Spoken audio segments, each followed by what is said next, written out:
Right then, welcome back. Today we are at Oulton Park. We are on the international circuit, the full one, the big one. The all singing, all dancing, and we've already done guides for Foster's and Island, and there's a massive amount of similarity, so we're not going to muck about, we're going to get straight into it. So across the line, flat out. First braking area, as always, is the access road on the left-hand side. Hard on the brakes, but don't start to kind of tip in too hard until you get to that little green curb there, and then you'll have a lovely line all the way through. Clip the curb, don't abuse it too much because it is a little bit raised and it will fire you off to the left. And on the exit, make sure you're back on the track before the end of that curb, otherwise you will get a foul lap. We've had many of those. Next kind of tip-in area is that little right-hand corner sign on the right-hand side, and your braking point is just after that curb, just as you go over the brow of the hill, and then you're going to go down a hill into turn 3, and we're going to turn in as tight as we can and hold a line so that we just apex just as we exit that corner, and then we're going to go down the back straight all the way to the I think this is probably one of the hardest corners on the game, and that is the braking point, tipping point is the access road on the right hand side through Island Bend, and it's flat, there's no camber, so it wants to fire you out across to the right. Your braking zone is the hairpin marker on the left hand side. You're going to get on the brakes as you stand the bike up, and you're going to carry the brake quite a long way into the corner. It's banked, the track's coming back towards you, so there's loads of grip for braking, and you're going to get on the gas just as you get to the curb, just before the exit. Don't wait for the track to go straight, you'll be too late. Run wide onto the curb on the left, and then we're going to nip this little bit of a left-hand corner before the chicane. Your braking marker is the chicane board just there on the right.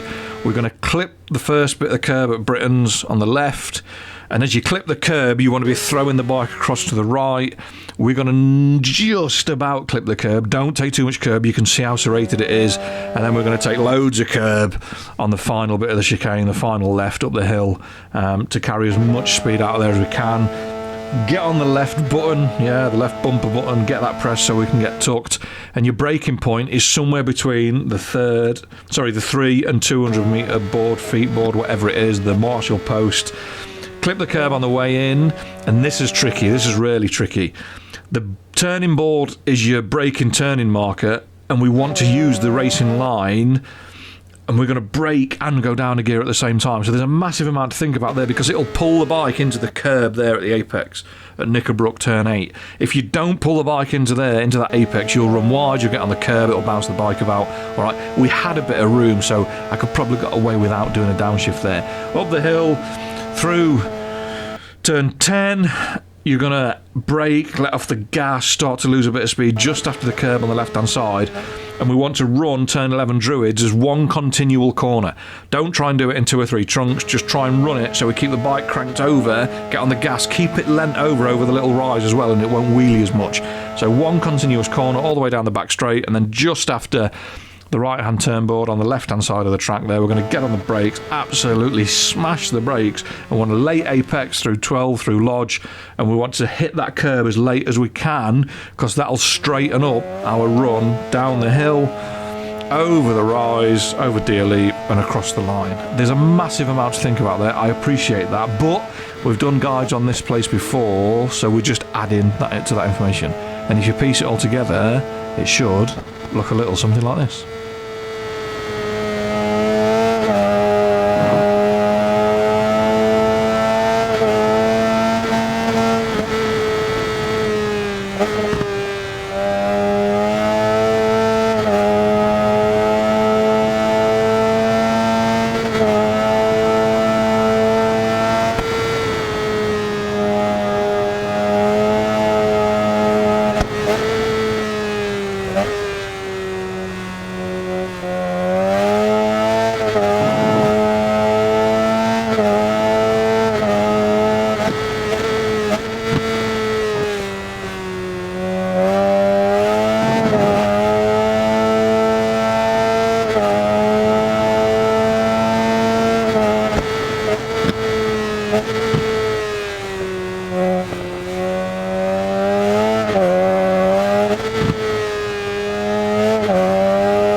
Now, the laps didn't come particularly easy. We did do plenty. We did 19 in the end, pretty much an endurance race. The fastest, 134.1. Now, it's saying a 133.3 is the ultimate time, but I think some of them were corner cuts and bits and bobs, so I take that with a pinch of salt.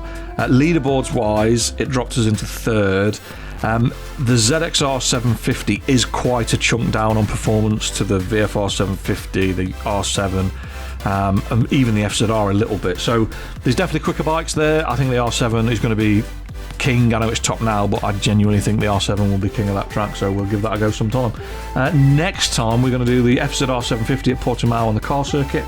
And that's your lot. Thanks for watching, comment, liking, subscribing, and fingers crossed I will see you next time. Take care, stay safe, peace.